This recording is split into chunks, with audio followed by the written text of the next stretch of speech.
Welcome students to my channel academic videos. आज हम verbs के काइंड्स यानी क्लासिफिकेशन ऑफ वर्ब्स के बारे में जानेंगे, काइंड्स ऑफ वर्ब्स के बारे में। तो वर्ब्स मेनली दो कैटेगरी होता है वर्ब्स का, एक होता है फाइनाइट वर्ब्स, एक होता है नॉन फाइनाइट वर्ब्स। तो फाइनाइट वर्ब जो होते हैं यही वास्तव में वर्ब होते हैं जिनको हम लोग वर्ब के रूप में जानते हैं, यही फाइनाइट वर्ब ही कहलाते हैं। और नॉन फाइनाइट वर्ब जो है ये वास्तव में वर्ब का काम करते नहीं हैं, वाक्य में दिखते हैं वर्ब के रूप में लेकिन ये वर्ब होते नहीं हैं, इनको वर्बल्स कहा जाता है। तो नॉन फाइनाइट वर्ब्स कौन हैं, क्या हैं, ये इनका अगर संक्षिप्त परिचय देख जाना जाए तो non finite verbs are seems like verbs but they are not acting like a verb। मतलब जो नॉन फाइनाइट वर्ब हैं ये आर सीम्स लाइक वर्ब्स, माने ये वर्ब की तरह दिखते हैं, ये प्रतीत होते हैं। सीम्स यानी प्रतीत होना, ऐसा लगना। सीम्स लाइक वर्ब माने वर्ब की तरह दिखते हैं, प्रतीत होते हैं, लेकिन ये but they are not acting like a verb, लेकिन ये वर्ब की तरह कार्य करते नहीं हैं। मतलब ये वाक्य में प्रयुक्त होने के बाद इनका कार्य वर्ब की तरह नहीं होता है। They are not acting like verbs, मतलब ये वर्ब के रूप में कार्य नहीं करते हैं, वाक्य में ये वर्ब के रूप में कार्य नहीं करते, लेकिन दिखते कैसे हैं, वर्ब के रूप में, सीम्स लाइक वर्ब। तो ये जो नॉन फाइनाइट वर्ब्स, वर्ब के कौन कौन से फॉर्म में हो सकते हैं? वर्ब होगा तो ये 5 फॉर्म में से ही कोई एक होगा। अगर वर्ब की तरह दिखता है कोई वर्ड तो या तो V1 हो सकता है, V3 या V4। V1 यानी ओरिजिनल फॉर्म यानी बेस फॉर्म, V3 में वर्ब का थर्ड फॉर्म यानी कि पास्ट पार्टिसिपल फॉर्म, और चौथा यानी ING या कंटिन्यूस फॉर्म। ये 3 फॉर्म में आ सकता है वर्ब, इसको बोलते हैं नॉन फाइनाइट वर्ब्स। और फाइनाइट वर्ब्स कौन होते हैं? Finite verbs are actual verbs. अब आते हैं फाइनाइट वर्ब में। फाइनाइट वर्ब वो वर्ब हैं जो एक्चुअली वर्ब हैं। तो अब फाइनाइट वर्ब का ये दो कैटेगरी अक्सर स्टूडेंट्स जानते हैं आप लोग। आपसे अगर पूछा जाए वर्ब कितने प्रकार के होते हैं, आप कहेंगे कि मेन वर्ब और हेल्पिंग वर्ब। तो ये दोनों वर्ब फाइनाइट कैटेगरी में आते हैं, ठीक है। तो मेन वर्ब्स को लेक्सिकल वर्ब यानी जो रियल वर्ड्स होते हैं, जो रियल वर्ब्स होते हैं, लेक्सिकल वर्ब या मेन वर्ब, भी इसके 5 फॉर्म है, V1 से V5। उसका दूसरा कैटेगरी है हेल्पिंग वर्ब्स, ठीक है। हेल्पिंग वर्ब्स यानी ऑक्सिलरी वर्ब्स, सहायक क्रियाएं, जो सहायक EJMR वाज वेयर आदि जो होते हैं, और जो मॉडल वर्ब्स होते हैं, ये सारी सहायक क्रियाएं हैं। अब मेन वर्ब्स का फिर जो कैटेगराइज करेंगे तो मेन वर्ब्स में भी कुछ कैटेगरीज निकल के आते हैं सामने, जैसे ट्रांजिटिव या इंट्रांजिटिव।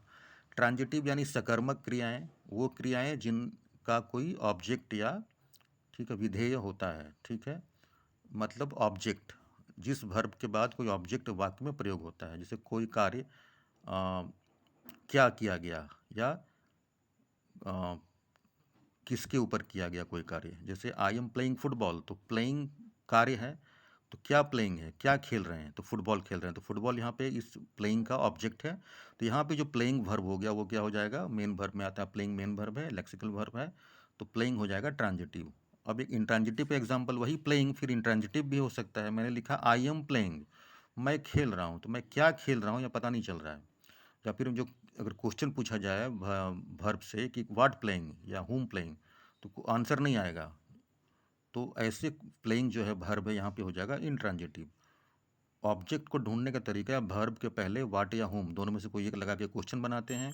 क्वेश्चन का अगर आंसर मिल गया तो वो वर्ब ट्रांजिटिव कहलाएगा, नहीं तो इंट्रांजिटिव कहलाएगा।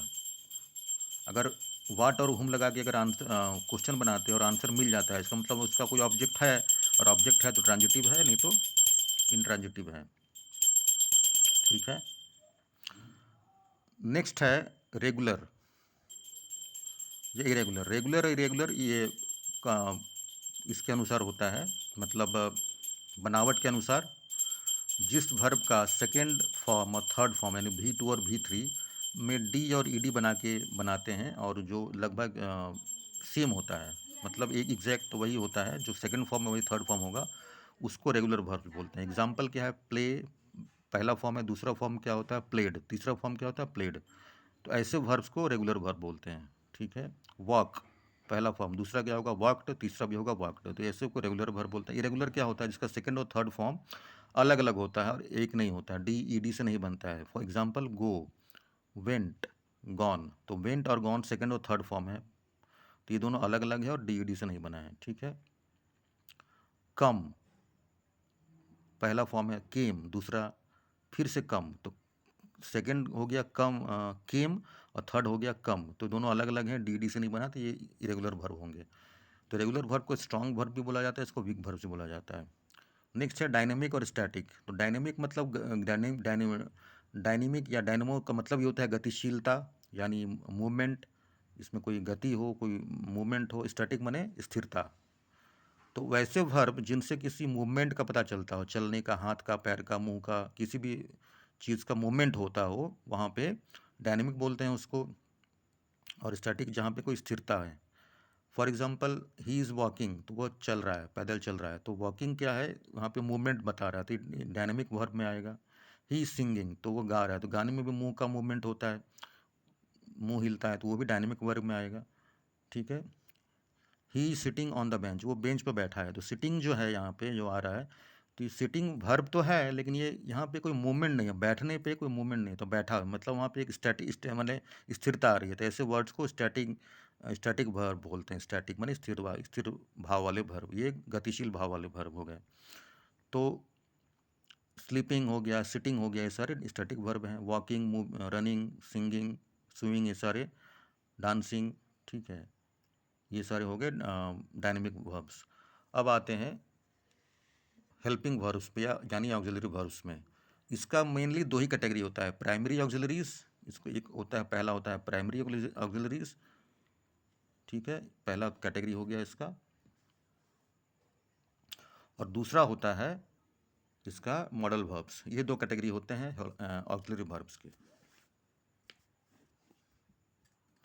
ऑक्सिलरी वर्ब्स में यही दो कैटेगरी होते हैं। पहले को बोलते हैं प्राइमरी ऑक्सिलरीज, ठीक है, ये पहला कैटेगरी हो गया, this is the first category. And the second category is the modal verbs. अब प्राइमरी ऑक्सिलरी में कौन कौन से आते हैं, इसमें फिर तीन सब कैटेगरी है। पहला कैटेगरी है, सब कैटेगरी है डू का, दूसरा है बी का, तीसरा है हैव का। यही तीनों ही main primary executive primary auxiliary या हेल्पिंग वर्ब्स हैं। प्राइमरी हेल्पिंग वर्ब्स या प्राइमरी ऑक्सिलरीज यही तीन हैं, डू, बी, हैव, बस इससे बाहर कुछ नहीं है। हेल्पिंग वर्ब की दो कैटेगरी है, प्राइमरी और मॉडल। और प्राइमरी में कौन कौन आता है, डू, बी और हैव। तो डू में क्या है, तो फिर डू का भी तीन फॉर्म है टेंस के अनुसार, डू, डिड, डज। डू में यही तीन है, डू, डिड, डज, ठीक है, ये प्राइमरी का हो गया, डू का हो गया।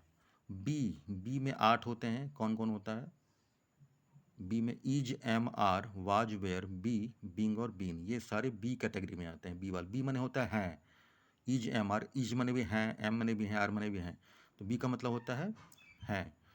तो डू, बी, डू हो गया, और बी हो गया यहाँ पे हैव। तो हैव का क्या, हैव का भी तीन ही होता है, has, have, H A V, have और हैड, ये तीन ही होते हैं। हैड में, हैव में भी, हैव कैटेगरी में भी। तो डू, बी और हैव में, डू में 3, बी में 8 और हैव में 3, तो टोटल 14 हो गए। ये प्राइमरी ऑक्सिलरीज ये 14 ही होते हैं, 14। मॉडल वर्ब्स ये 20 से ऊपर होते हैं। मैंने कुछ यहाँ पे स्पेस कम था थोड़ा, ये भर गया ये, तो मैंने कुछ एग्जांपल दी, can, could, should, may, might, must, shall, would, है ना, ऑट टू, ये सारी चीज़ें जो हैं मॉडल वर्ब्स। मॉडल वर्ब्स का आपको पता है, मॉडल वर्ब्स किसी चीज़ की क्षमता या कोई रिक्वेस्ट या सजेशन, ठीक है, या परमिशन का जहाँ पे प्रयोग होता है, ठीक है, रिक्वेस्ट, परमिशन, सजेशन, ठीक है, या किसी चीज़ का हम कंसल्टेशन, जैसे कि चीज़ हमें करना चाहिए, ये मतलब कंसल्टेशन, जैसे हम किसी से कंसल्ट करते हैं, कोई सलाह लेते हैं, you should do this, you should do that, हमें ये करना चाहिए, वो करना चाहिए, है ना। यू मस्ट, किसी चीज़ को ज़रूर करना, मैंने अवश्य करना ही है, उसको मस्ट वहाँ लगाते हैं। तो can, could, may, might, shall, should, will, would, ये सारे जो हैं कुल 20 से ऊपर मॉडल वर्ब्स होते हैं, ये मॉडल वर्ब्स होते हैं। तो ऑक्सिलरी वर्ब्स या हेल्पिंग वर्ब दो ही तरह के होते हैं, प्राइमरी जिसमें डू, बी हैव का तीनों कैटेगरी मैंने बताया आपको, और मॉडल वर्ब्स का एक अलग ही टॉपिक बन सकता है, इस पर एक अलग से हम क्लास या एक अलग से वीडियो बना सकते हैं, ठीक है, अगर आप कमेंट करेंगे तो। तो ये मैंने एग्जांपल बता दिया इसका मॉडल वर्ब्स का, जो खास परमिशन, सजेशन, ठीक है, ऑर्डर। जैसे क्लास में भी बच्चे बोलते हैं मे आई गो आउट, तो मे जो है, मे क्या है यहाँ पे, वो मॉडल वर्ब है, ठीक है। You I can lift 50 KG, मैं 50 किलो वजन उठा सकता हूँ। तो 50 केजी का जो कैन क्षमता बताता है, क्षमता बतलाता है। यहाँ पे परमिशन मांगने की क्रिया है, परमिशन देने की क्रिया है, सजेशन है, सलाह है, ये सारे ऐसे जगहों पर हम मॉडल वर्ब्स का यूज़ करते हैं। उसके बाद आते हैं हम, ये तो हो गया पूरा फाइनाइट वर्ब्स का, main verbs and helping verbs. अब आते हैं नॉन फाइनाइट वर्ब। मैंने पहले बताया कि नॉन फाइनाइट वर्ब वर्बल्स भी कहा जाता है, जो दिखते वर्ब की तरह हैं लेकिन ये वर्ब की तरह वाक्य में काम करते नहीं हैं। तो उसमें कौन कौन सी कैटेगरीज हैं? नॉन फाइनाइट वर्ब का पहला है इन्फिनिटिव। एक पहला कैटेगरी इन्फिनिटिव, जिसको बोला जाता है, इसमें टू प्लस वर्ब का फर्स्ट फॉर्म लगाया जाता है। टू प्लस वर्ब का फर्स्ट फॉर्म, इसको टू इन्फिनिटिव भी बोलते हैं।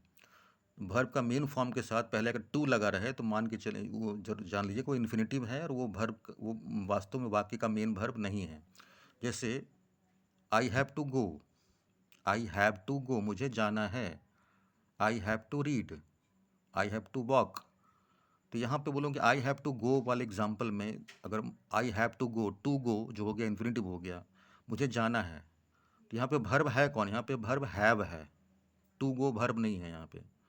आई हैव टू वॉक, मुझे पैदल चलना है, तो आई हैव जो है वही वर्ब है। टू वॉक यहाँ पे इन्फिनिटिव है, ये क्या नॉन फाइनाइट वर्ब है, यहाँ पे एक्शन पता नहीं चल रहा है। कैसे पता नहीं चल रहा है? आई हैव टू गो, मुझे जाना है।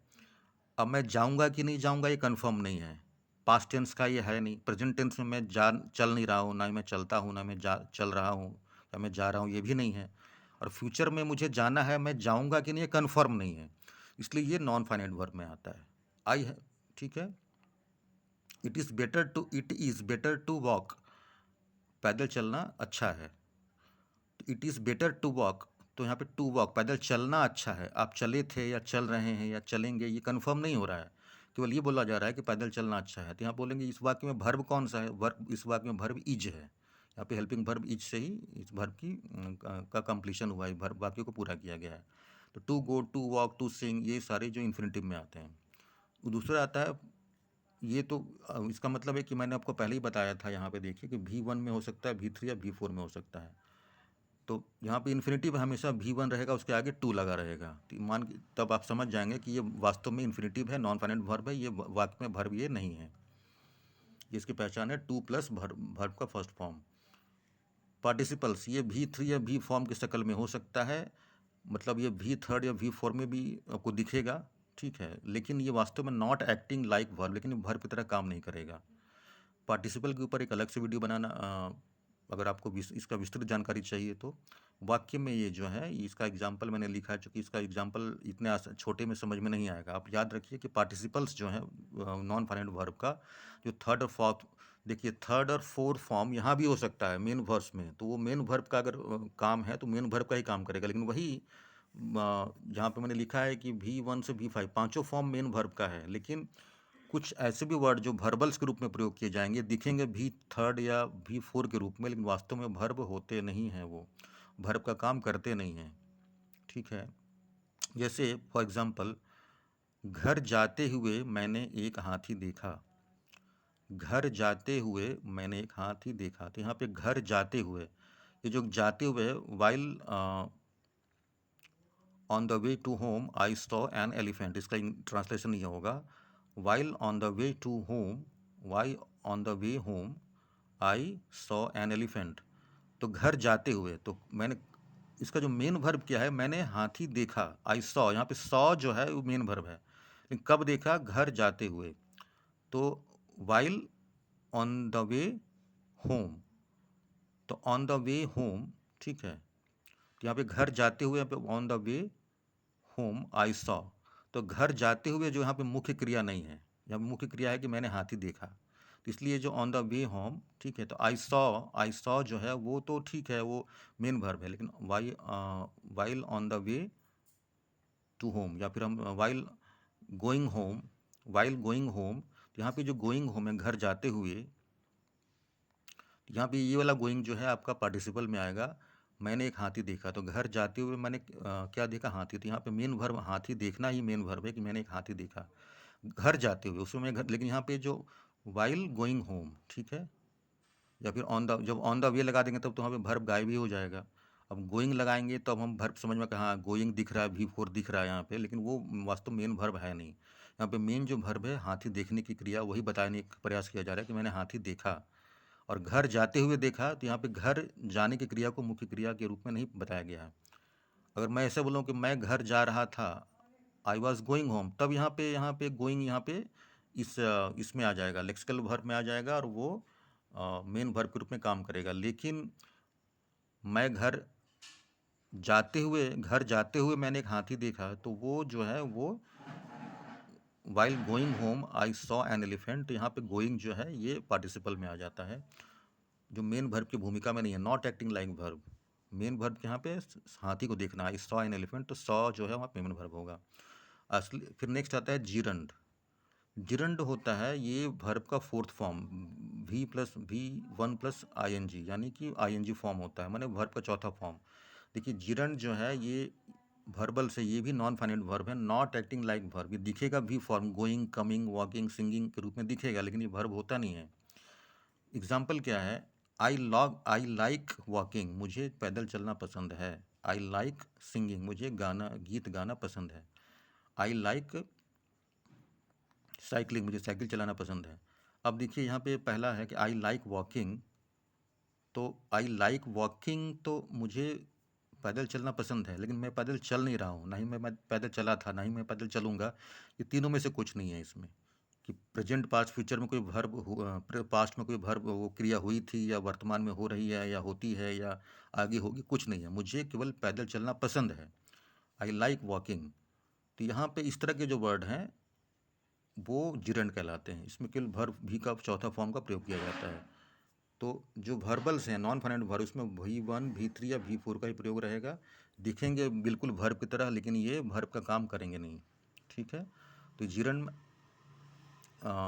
या ऐसे बोल सकते हैं, स्विमिंग इज़ बेस्ट एक्सरसाइज, कि तैरना सबसे अच्छा एक्सरसाइज है। तो तैरना एक्सरसाइज है, लेकिन कोई तैर तो नहीं रहा है, ना ही मैं तैर रहा हूँ, ना मैं तैरा था, ना मैं तैरूंगा। इसमें ना इसमें टेंस का पता चल रहा है, ना पर्सन का, ना नंबर का, ठीक है। अब ये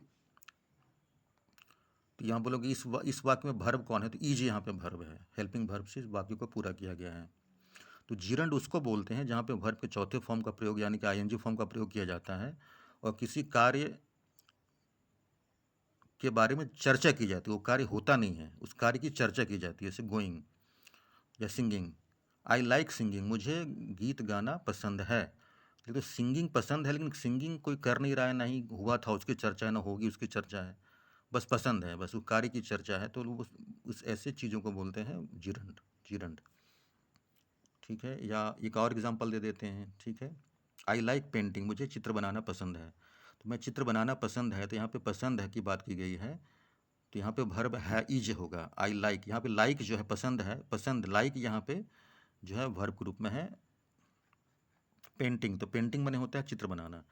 तो चित्र बनाने का जो है यहाँ पे कोई चित्र बनाया था, या बना रहा है, या बनाता है, या बनाएगा, इसकी कोई चर्चा नहीं, बस केवल बताएगा कि मुझे चित्र बनाना पसंद है।